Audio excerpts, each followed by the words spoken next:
Kembali di Kompas Siang, Saudara. KPK menetapkan tersangka kasus korupsi pembelian lahan di Pondok Rangon, Jakarta Timur. Identitasnya akan diungkap KPK setelah tersangka ditangkap.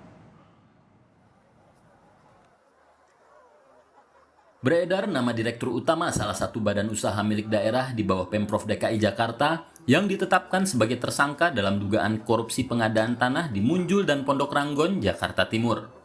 Menurut PLT juru bicara KPK Ali Fikri, KPK telah menemukan 2 alat bukti yang cukup untuk menaikkan penyelidikan kasus korupsi pengadaan tanah ini menjadi penyidikan.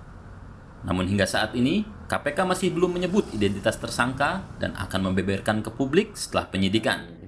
Karena tentu nanti pada waktunya setelah proses penyidikan ini diselesaikan dan telah dilakukan upaya paksa baik itu penangkapan maupun penahanan terhadap pihak-pihak yang telah ditetapkan sebagai tersangka dimaksud, kami akan menyampaikan secara utuh dan lengkap konstruksi perkara ini, termasuk juga tentu pihak-pihak yang telah ditetapkan sebagai tersangka, pasal-pasalnya, dan kemudian alat bukti apa yang telah kami peroleh di dalam proses kegiatan penyidikan ini. Nama Direktur Utama Perumda Pembangunan Saranajaya Yori Pinontoan mengemuka sebagai terduga tersangka korupsi lahan ini setelah Gubernur Anies Baswedan mencopotnya dari jabatan Dirut Jumat lalu. Anies juga mengangkat Direktur Pengembangan Perumda Pembangunan Saranajaya Indra Sukmono Arharis sebagai pelaksana tugas.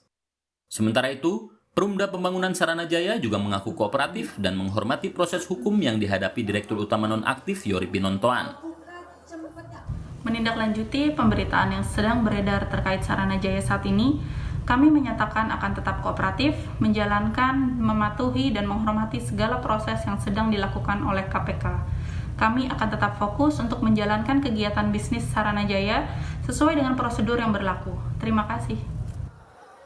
Aktivitas bisnis yang dijalankan Perumda Pembangunan Saranajaya sendiri tetap normal, tak terpengaruh penonaktifan Direktur Utama.